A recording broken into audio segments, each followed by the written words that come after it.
ಜೀವಕ್ರಿಯೆಗಳು ಭಾಗ 2ಕ್ಕೆ ಎಲ್ರಿಗೂ ಸ್ವಾಗತ. ಇವತ್ತು ದ್ಯುತಿಸಂಶ್ಲೇಷಣೆಯಲ್ಲಿ ಜರುಗುವ ಒಟ್ಟಾರೆ ಪ್ರಕ್ರಿಯೆಯು ಈ ಕೆಳಗಿನಂತಿರುವುದನ್ನು ನಾವು ನೋಡೋಣ.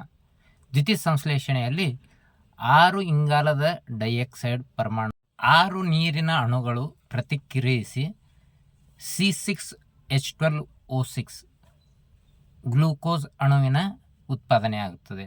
ಜೊತೆಗೆ 6 ಆಮ್ಲಜನಕದ ಅಣುಗಳು ಬಿಡುಗಡೆಯಾಗುತ್ತವೆ. ಈ ಬಿಡುಗಡೆಯಾದಂಥ ಆಮ್ಲಜನಕದ ಅಣುಗಳು ವಾತಾವರಣಕ್ಕೆ ಸ್ಟೊಮೆಟಾದ ಮೂಲಕ ಪತ್ರರಂಧ್ರಗಳ ಮೂಲಕ ಸಸ್ಯಗಳು ಬಿಡುಗಡೆ ಮಾಡುತ್ತವೆ. ಈಗ ಪತ್ರರಂಧ್ರಗಳು ಸ್ಟೊಮೆಟಾಗಳ ಬಗ್ಗೆ ಅಭ್ಯಾಸ ಮಾಡೋಣ. ಸ್ಟೊಮೆಟಾ ಎಲೆಗಳ ಮೇಲಿನ ರಂಧ್ರಗಳಾಗಿದ್ದು ಅವು ಹೆಚ್ಚಾಗಿ ಎಲೆಗಳ ಕೆಳಗಿನ ಭಾಗದಲ್ಲಿ ಕಂಡುಬರುತ್ತವೆ. ಪ್ರತಿ ಸ್ಟೊಮೆಟಾ ಗಾರ್ಡ್ ಕೋಶಗಳಿಂದ ರಕ್ಷಿಸಲ್ಪಟ್ಟಿದೆ. ಈ ಗಾರ್ಡ್ ಕೋಶಗಳು ಈ ಒಂದು ಪತ್ರರಂಧ್ರ ತೆರೆಯುವಿಕೆ ಹಾಗೂ ಮುಚ್ಚುವಿಕೆಯನ್ನು ನಿಯಂತ್ರಣ ಮಾಡುತ್ತವೆ. ಈ ಗಾರ್ಡ್ ಕೋಶಗಳು ಅಥವಾ ಕಾವಲು ಕೋಶಗಳಲ್ಲಿರುವ ನೀರಿನ ಅಂಶ ಅವು ತೆರೆಯುವುದಕ್ಕೆ ಹಾಗೂ ಮುಚ್ಚುವುದಕ್ಕೆ ಕಾರಣವಾಗಿವೆ. ಅವುಗಳಲ್ಲಿ ನೀರಿನ ಅಂಶ ಹೆಚ್ಚಾದಾಗ ಅವು ತೆರೆಯುತ್ತವೆ, ಅವುಗಳಲ್ಲಿ ನೀರಿನ ಅಂಶ ಕಡಿಮೆಯಾದಾಗ ಅವು ಮುಚ್ಚುತ್ತವೆ.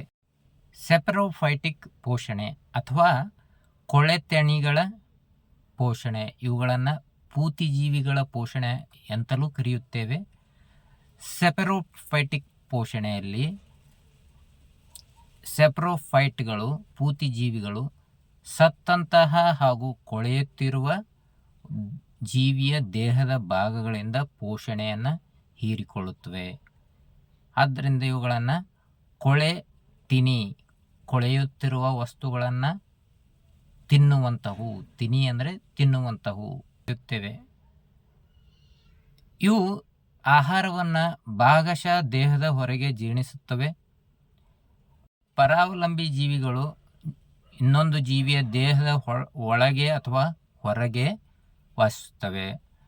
ಉದಾಹರಣೆಗೆ ಹಿರುಡಿನ, ಈ ಜಿಗಣೆ ಅಂತ ಕರಿತೀವಲ್ಲ, ಲೀಚ್, ಇದು ಏನು ಮಾಡ್ತದೆ, ಯಾವುದೇ ಪ್ರಾಣಿಯ ದೇಹಕ್ಕೆ ಅಂಟಿಕೊಂಡು ತನ್ನ ಸಕ್ಕರ್ ಮೂಲಕ ಬೇರೆ ಪ್ರಾಣಿಯ ರಕ್ತವನ್ನು ಹೀರಿ ಅದು ತನಗೆ ಬೇಕಾದ ಪೋಷಕಾಂಶಗಳನ್ನು ಪಡೆಯುತ್ತದೆ.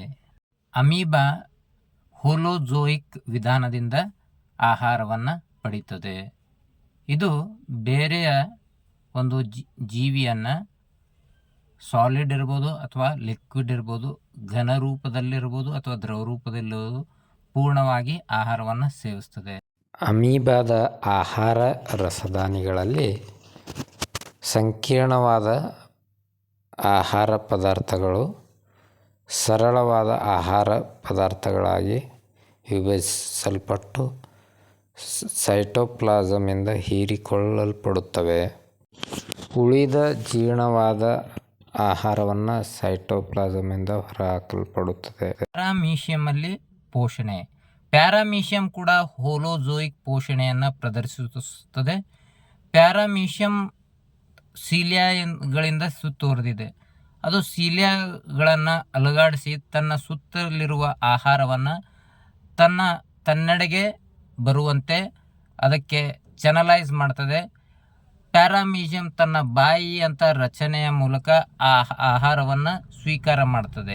ಈಗ ಮನುಷ್ಯರಲ್ಲಿ ಪೋಷಣೆಯನ್ನು ಅಭ್ಯಾಸ ಮಾಡೋಣ. ಮನುಷ್ಯರು ಯಾವ ರೀತಿ ಪೋಷಣೆಯನ್ನು ಪಡಿತಾರೆ? ಮನುಷ್ಯರು ಸರ್ವಭಕ್ಷಕರು. ಅವರು ಸಸ್ಯಗಳನ್ನು ಸೇವಿಸ್ತಾರೆ, ಪ್ರಾಣಿ ಮೂಲದ ಆಹಾರವನ್ನು ಸೇವಿಸ್ತಾರೆ. ಇದರಲ್ಲಿ ಪೋಷಣೆ ಹೆಚ್ಚು ಸಂಕೀರ್ಣವಾಗಿರುವುದರಿಂದ ಮಾನವರು ಸಂಕೀರ್ಣವಾದ ಪೋಷಣಾ ವ್ಯವಸ್ಥೆಯನ್ನು ಹೊಂದಿದ್ದಾರೆ. ಜೀರ್ಣಾಂಗ ವ್ಯವಸ್ಥೆಯು ಎಲಿಮೆಂಟರಿ ಕೆನಾಲ್ ಅನ್ನೋ ಒಂದು ರಚನೆಯನ್ನು ಹೊಂದಿದ್ದು, ಇದು ಬಾಯಿ, ಅನ್ನನಾಳ, ಜಠರ, ಸಣ್ಣ ಕರಳು ಮತ್ತು ದೊಡ್ಡ ಕರಳು ಎಲಿಮೆಂಟರಿ ಕಾಲುವೆಯ ಭಾಗಗಳಾಗಿವೆ. ಮಾನವರಲ್ಲಿ ಎಲಿಮೆಂಟರಿ ಕಾಲುವೆ ಒಂದು ವಿಭಿನ್ನ ವ್ಯಾಸದ ಉದ್ದದ ಕೊಳವೆಯಾಗಿದೆ. ಇದು ಬಾಯಿಯಿಂದ ಪ್ರಾರಂಭವಾಗಿ ಗುದನಾಳಕ್ಕೆ ಸಮಾಪ್ತಿಯಾಗುತ್ತದೆ. ಎಲಿಮೆಂಟರಿ ಕಾಲುವೆಯ ಪ್ರಾರಂಭ ಯಾವುದಂದರೆ ಬಾಯಿ. ಬಾಯಿ ಆಹಾರವನ್ನು ಸ್ವೀಕರಿಸಲು ತೆರೆದುಕೊಳ್ಳುತ್ತದೆ ಮತ್ತು ಆಹಾರವನ್ನು ಸೂಕ್ಷ್ಮ ಕಣಗಳನ್ನಾಗಿ ಮಾರ್ಪಡಿಸಲು ಬಾಯಿಯಲ್ಲಿ ವ್ಯವಸ್ಥೆ ಇದೆ. ಹಲ್ಲುಗಳಿದ್ದಾವೆ, ನಾಲಿಗೆ ಇದೆ ಮತ್ತು ಸಲೈವರಿ ಗ್ಲ್ಯಾಂಡ್ಗಳು ಸಲೈವವನ್ನು ಲಾಲಾರಸವನ್ನು ಉತ್ಪತ್ತಿ ಮಾಡಿ ಆಹಾರವು ಸೂಕ್ಷ್ಮ ಕಣವಾಗಿ ಪರಿವರ್ತಿಸಲು ಸಹಾಯ ಮಾಡುತ್ತವೆ. ಬಾಯಿಯಲ್ಲಿರುವ ಕುಹುರವನ್ನು ಬಕ್ಕಲ್ ಕುಹುರ ಅಥವಾ ಬಕ್ಕಲ್ ಕ್ಯಾವಿಟಿ ಅಂತ ಕರೀತಾರೆ. ಬಾಯಿಯ ಕುಹುರದಲ್ಲಿ ಹಲ್ಲುಗಳಿವೆ, ನಾಲಿಗೆ ಇದೆ, ಸಲೈವರಿ ಗ್ಲ್ಯಾಂಡ್ಗಳಿದ್ದಾವೆ. ಇಲ್ಲಿ ಈ ಕಡೆ ಸಲೈವರಿ ಗ್ಲ್ಯಾಂಡ್ಗಳಿದ್ದಾವೆ. ಇವು ಸಲೈವ ಲಾಲಾರಸವನ್ನು ಉತ್ಪತ್ತಿ ಮಾಡಿ ಆಹಾರದಲ್ಲಿ ಸೇರಿಸ್ತವೆ. ಹಲ್ಲುಗಳು ಬಕ್ಕಲ್ ಕುಳಿಯಲ್ಲಿರುವ ಅತ್ಯಂತ ಗಟ್ಟಿಯಾದ ಭಾಗಗಳಾಗಿದ್ದಾವೆ. ನಾವು ತಿನ್ನುವ ಆಹಾರವನ್ನು ಕತ್ತರಿಸಲು ಮತ್ತು ಮ್ಯಾಸ್ಟಿಕೇಷನ್ ಮಾಡಲು ಅಂದರೆ ನುರಿಸಲು ಇವು ಸಹಾಯಕವಾಗಿವೆ. ಹಲ್ಲಿನ ಲಂಬ ವಿಭಾಗವು 4 ದಂತ ಕವಚಗಳನ್ನು ಹೊಂದಿದೆ. ದಂತ ಕವಚ ದಂತದ್ರವ್ಯ, ಸಿಮೆಂಟ್ ಮತ್ತು ದಂತ ತಿರುಳನ್ನು ಹೊಂದಿದೆ. ದಂತ ಕವಚವು ಎನಾಮಲ್ ಅಂತ ಕರೀತಾರೆ. ಇದು ಮಾನವ ದೇಹದ ಅತ್ಯಂತ ಗಟ್ಟಿಯಾದ ಭಾಗವಾಗಿದೆ. ಡೆಂಟೈನ್ ಹಲ್ಲಿನ 70% ಭಾಗವನ್ನು ತಯಾರಿ ಮಾಡುತ್ತದೆ. ಇದು ಅಜೈವಿಕ ಲವಣಗಳನ್ನು ಹೊಂದಿರುತ್ತದೆ. ಅವರಲ್ಲಿ 4 ವಿಧದ ಹಲ್ಲುಗಳಿದ್ದಾವೆ: ಬಾಚಿ ಹಲ್ಲು, ಕೋರೆ ಹಲ್ಲು, ಪ್ರೀ ಮೋಲಾರ್ಗಳು ಮತ್ತು ಮೋಲಾರ್ಗಳು. ಈ ಹಲ್ಲುಗಳು ವಿವಿಧ ರೀತಿಯ ಕಾರ್ಯವನ್ನು ಮಾಡ್ತದೆ. ಬಾಚಿ ಹಲ್ಲು ಆಹಾರವನ್ನು or teeth which sit next to the incisors. We have 2 canines at the top of our mouth and 2 on the bottom. ಮತ್ತೆ ಮೋಲಾರ್ ಮತ್ತು ಪ್ರೀ ಮೋಲಾರ್ಗಳು ಆಹಾರವನ್ನು ಅಗಿಯಲು ಸಹಾಯಕವಾಗಿವೆ.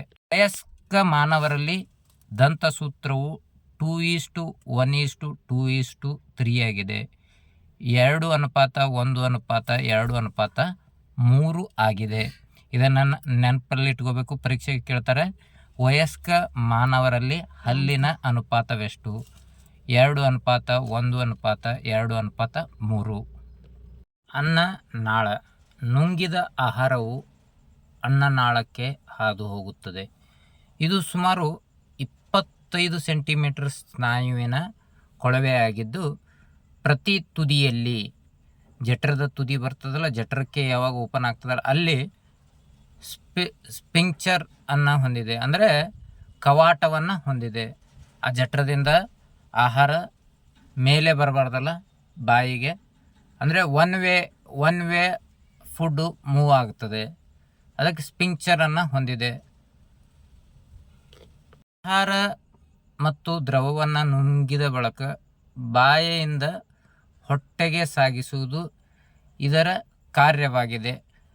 ಪೆರಿಸ್ಟಾಲಿಕ್ ಚಲನೆ, ಹಾವು ಯಾವ ರೀತಿ ಚಲಿಸ್ತದಲ್ಲ, ಹೀಗೆ ಒಂದು ಕಡೆ ಉಬ್ಬೋದು, ಆಮೇಲೆ ತಗ್ಗೋದು, ಉಬ್ಬೋದು ತಗ್ಗೋದು ಮೂಲಕ ಆಹಾರ ಅನ್ನನಾಳದಲ್ಲಿ ಚಲಿಸಿ ಜಠರವನ್ನು ತಲುಪ್ತದೆ. ಜಠರವು ಒಂದು ದಪ್ಪ ಗೋಡೆಯ ಚೀಲದಂತಹ ರಚನೆಯಾಗಿದ್ದು, ಇದು ಒಂದು ತುದಿಯಲ್ಲಿ ಅನ್ನನಾಳದಿಂದ ಆಹಾರವನ್ನು ಪಡೆಯುತ್ತದೆ, ಇನ್ನೊಂದು ತುದಿಗೆ ಸಣ್ಣ ಕರುಳಿಗೆ ಜೋಡಣೆಯನ್ನು ಹೊಂದಿದೆ. ಹೊಟ್ಟೆಯ ಒಳಪದರವು ಮ್ಯೂಕಸ್ ಅಂದರೆ ಲೋಳೆ, ಹೈಡ್ರೋಕ್ಲೋರಿಕ್ ಆಮ್ಲ ಮತ್ತು ಜೀರ್ಣಕಾರಿ ಕಿಣ್ವಗಳನ್ನು ಆಹಾರವನ್ನು ಅರೆ ಘನ ಪದಾರ್ಥವಾಗಿ ಪರಿವರ್ತಿಸುತ್ತದೆ. ಒಂಥರ ಟೂತ್ ಪೇಸ್ಟ್ ಇದ್ದಂಗೆ ಪರಿವರ್ತನೆ ಆಗ್ತದೆ ಆಹಾರ. ಇದನ್ನು ಖೈಮ್ ಅಂತ ಕರಿತೀವಿ. ಈ ಖೈಮು ನಂತರ ಸಣ್ಣ ಕರುಳನ್ನು ಪ್ರವೇಶ ಮಾಡ್ತದೆ. ಸಣ್ಣ ಕರುಳನ್ನು ಪ್ರವೇಶ ಮಾಡೋ ಮೊದಲು ಈ ಒಂದು ಪಿತ್ತಜನಕಾಂಗದಲ್ಲಿ ಉತ್ಪತ್ತಿಯಾಗಿರುವ ಪಿತ್ತರಸವು ಪಿತ್ತಚೀಲದಲ್ಲಿ ಪಿತ್ತಕೋಶದಲ್ಲಿ ಸಂಗ್ರಹ ಆಗಿರ್ತದೆ. ಅಂಥ ಪಿತ್ತಕೋಶದಲ್ಲಿ ಸಂಗ್ರಹ ಆಗಿರುವ ಬೈಲ್ ಅಥವಾ ಪಿತ್ತರಸ ಸಣ್ಣ ಕರಳನ್ನು ಆಹಾರ ಪ್ರವೇಶ ಮಾಡೋ ಮೊದಲು ಅದರಲ್ಲಿ ಮಿಶ್ರಣವಾಗುತ್ತದೆ. ಜಠರದಲ್ಲಿ ಆಹಾರವು ಆಮ್ಲೀಯವಾಗಿದ್ದು ಸಣ್ಣ ಕರಳು ಅಂತಹ ಆಮ್ಲೀಯವಾದ ಒಂದು ಆಹಾರವನ್ನು ತಡೆಯೋದಿಲ್ಲ, ಅದಕ್ಕೆ ಡ್ಯಾಮೇಜ್ ಆಗ್ತದೆ. ಈ ಡ್ಯಾಮೇಜ್ ಆಗೋದನ್ನು ತಡೆಯಲು ನಮ್ಮ ಒಂದು ಜೀರ್ಣವ್ಯೂಹ ಪಿತ್ತರಸವನ್ನು ಅದರಲ್ಲಿ ಮಿಕ್ಸ್ ಮಾಡ್ತದೆ. ಆದ್ದರಿಂದ ಈ ಒಂದು ಸಣ್ಣ ಕರಳು ಈ ಒಂದು ಜಠರದಲ್ಲಿರುವ ಹೈಡ್ರೋಕ್ಲೋರಿಕ್ ಯುಕ್ತ ಆಹಾರದಿಂದ ಇಂದ ಬಚಾವಾಗ್ತದೆ. ಸಣ್ಣ ಕರಳು ಎಲಿಮೆಂಟರಿ ಕಾಲುವೆಯ ಅತ್ಯಂತ ಉದ್ದವಾದ ಭಾಗವಾಗಿದೆ. ಇದು ಮಾನವರಲ್ಲಿ ಸುಮಾರು 20 ಅಡಿಯಷ್ಟು ಉದ್ದವಾಗಿದೆ. ಇದು ತನ್ನಲ್ಲಿ ಹಲವು ಭಾಗಗಳನ್ನು ಹೊಂದಿದ್ದು ಡಿಯೋಡಿನಮ್, ಜುಜಿನಮ್ ಹಾಗೂ ಈಲಿಯಂ ಎಂದು ಭಾಗಗಳನ್ನಾಗಿ ಇದನ್ನು ದೊಡ್ಡ ಕರಳು 2 ಭಾಗಗಳನ್ನು ಹೊಂದಿದೆ. ಕೋಲಾನ್ ಸುಮಾರು 1.5 ಮೀಟರ್, ರೆಕ್ಟಮ್ ಗುದ ನಾಳ ಇದು ವಯಸ್ಕರಲ್ಲಿ 10 ಸೆಂಟಿಮೀಟರ್ ಇರುತ್ತದೆ. ಆದರೆ ಕೊನೆಯ ಭಾಗವನ್ನು ಗುದನಾಳ ಎಂದು ಕರೆಯಲಾಗುತ್ತದೆ. ಕೋಲಾನ್ 3 ಪ್ರದೇಶಗಳನ್ನು ಹೊಂದಿದೆ: ಆರೋಹಣ ಕೋಲಾನ್, ಎಂಟೀರಿಯರ್ ಕೋಲಾನ್, ಅಡ್ಡ ಕೋಲಾನ್ ಮತ್ತು ಅವರೋಹಣ ಕೋಲಾನ್, ಪೋಸ್ಟೀರಿಯರ್ ಕೋಲಾನ್. ಆಹಾರದ ಜೀರ್ಣಕ್ರಿಯೆಗೆ ಅವಶ್ಯಕವಾಗಿರುವ ಅನೇಕ ಬ್ಯಾಕ್ಟೀರಿಯಾಗಳನ್ನು ಹೊಂದಿದೆ. ಇದು ಜೀರ್ಣಕ್ರಿಯೆಗೆ ಈ ಬ್ಯಾಕ್ಟೀರಿಯಾಗಳು ತುಂಬ ಸಹಾಯಕವಾಗಿವೆ. ಇವುಗಳನ್ನು ಡೈಜೆಸ್ಟಿವ್ ಫ್ಲೋರಾ ಅಂತ ಕರೀತಾರೆ. They are very good for human health. ಅವು ಈ ಮಾನವನ ಇಡೀ ಒಂದು ಆರೋಗ್ಯ ಈ ಬ್ಯಾಕ್ಟೀರಿಯಾಗಳ ಸಂಖ್ಯೆಯ ಮೇಲೆ ನಿರ್ಧಾರಿತವಾಗಿವೆ. ಮಲದ್ವಾರವು ಆಂತರಿಕ ಮತ್ತು ಬಾಹ್ಯ ಸ್ಪಿಂಕ್ಚರ್ಗಳನ್ನು ಹೊಂದಿದೆ. ಇದು ಗುದದಿಂದ ಬರುವ ಮಲವನ್ನು ನಿಯಂತ್ರಣ ಮಾಡುತ್ತದೆ. ಜೀರ್ಣಕಾರಿ ಗ್ರಂಥಿಗಳು. ಹಲವಾರು ಗ್ರಂಥಿಗಳು ಆಹಾರದ ಜೀರ್ಣಕ್ರಿಯೆಗೆ ಸಹಾಯ ಮಾಡುವ ಜೀರ್ಣಕಾರಿ ರಸವನ್ನು ಉತ್ಪತ್ತಿ ಮಾಡುತ್ತವೆ. ಲಾಲಾರಸ ಗ್ರಂಥಿಗಳು, ಗ್ಯಾಸ್ಟ್ರಿಕ್ ಗ್ರಂಥಿಗಳು, ಮೇದೋಜೀರಕ ಗ್ರಂಥಿ ಮತ್ತು ಪಿತ್ತಕೋಶ ಗ್ರಂಥಿಗಳು ಹೆಸರಿಸಲು ಕೆಲವಾಗಿವೆ. ಇನ್ನು ಲಾಲಾರಸ ಗ್ರಂಥಿಗಳು ಲಾಲಾರಸವನ್ನು ಉತ್ಪಾದನೆ ಮಾಡುತ್ತವೆ. ಇದು ಬಾಯಿಯಲ್ಲಿ ಆಹಾರದ ಜೊತೆಗೆ ಮಿಶ್ರಣವಾಗುತ್ತದೆ. ಲಾಲಾರಸವು ಅಮೈಲೇಸ್ ಅನ್ನುವ ಕಿಣ್ವವನ್ನು ಹೊಂದಿದ್ದು ಇದು ಫ್ಯಾಟ್ ಅಥವಾ ಕೊಬ್ಬಿನ ಜೀರ್ಣಕ್ರಿಯೆಗೆ ಸಹಾಯಕವಾಗಿದೆ. ಇಲ್ಲಿರುವ ಗ್ಯಾಸ್ಟ್ರಿಕ್ ಗ್ರಂಥಿಗಳು ಹೈಡ್ರೋಕ್ಲೋರಿಕ್ ಆಮ್ಲ ಮತ್ತು ಪೆಪ್ಸಿನ್ ಕಿಣ್ವವನ್ನು ಸ್ರವಿಸುತ್ತದೆ. ಪಿತ್ತಜನಕಾಂಗವು ಪಿತ್ತಕೋಶದಲ್ಲಿ ಸಂಗ್ರಹವಾಗಿರುವ ಪಿತ್ತರಸವನ್ನು ಕೊಬ್ಬಿನ ಜೀರ್ಣಕ್ರಿಯೆಗೆ ಸಹಾಯ ಮಾಡುತ್ತದೆ. ಮೇದೋಜೀರಕ ಗ್ರಂಥಿಯು ಇನ್ಸುಲಿನ್ ಅನ್ನುವ ಮತ್ತು ಗ್ಲುಕೋಗಾನ್ ಅನ್ನುವ 2 ಕಿಣ್ವಗಳನ್ನು ಉತ್ಪತ್ತಿ ಮಾಡುತ್ತದೆ. ಇನ್ಸುಲಿನ್ ಗ್ಲೂಕೋಸನ್ನು ಗ್ಲೈಕೋಜಿನ್ನಾಗಿ ಪರಿವರ್ತಿಸಿ ನಮ್ಮ ಸ್ನಾಯುಗಳಲ್ಲಿ ಹಾಗೂ ಪಿತ್ತಕೋಶದಲ್ಲಿ ಸಂಗ್ರಹಿಸಿದರೆ, ಗ್ಲುಕೋಗಾನ್ ಗ್ಲೈಕೋಜಿನನ್ನು ನಮಗೆ ಅವಶ್ಯಕವಿದ್ದಾಗ ಶಕ್ತಿಯ ಬಿಡುಗಡೆಗೆ ಗ್ಲೂಕೋಸ್ ಆಗಿ ಪರಿವರ್ತಿಸುತ್ತದೆ. ಅಲ್ಲದೆ ಮೇದೋಜೀರಕ ಗ್ರಂಥಿಯು ಟ್ರಿಪ್ಸಿನ್, ಕೈಮೋಟ್ರಿಪ್ಸಿನ್, ಲೈಪೇಸ್ ಮತ್ತು ಅಮೈಲೇಸ್ ನಂತಹ ಕಿಣ್ವಗಳನ್ನು ಸೃಷ್ಟಿಸುತ್ತದೆ. ಜೀರ್ಣವಾಗುವ ಆಹಾರವು ಸಣ್ಣ ಕರುಳಿನ ವಿಲ್ಲೈ ಮತ್ತು ಮೈಕ್ರೋವಿಲ್ಲೈ ಇಂದ ಸಂಪೂರ್ಣವಾಗಿ ಹೀರಲ್ಪಡುತ್ತವೆ.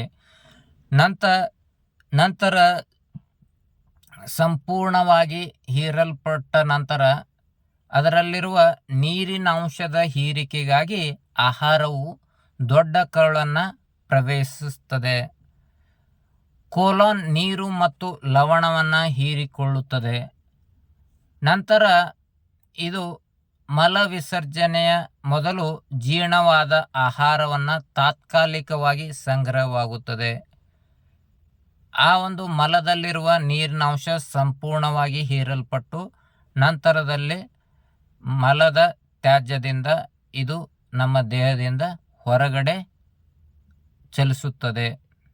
ಮಾನವರಲ್ಲಿ ಜೀರ್ಣಕ್ರಿಯೆ ಹೇಗೆ ನಡೆಯುತ್ತದೆ ಅನ್ನೋದನ್ನು ಅರ್ಥ ಮಾಡ್ಕೊಂಡ್ರಲ್ಲ. ಚಾನಲ್ನ ಸಬ್ಸ್ಕ್ರೈಬ್ ಮಾಡಿ, ವಿಡಿಯೋನ ಲೈಕ್ ಮಾಡಿ, ಶೇರ್ ಮಾಡಿ.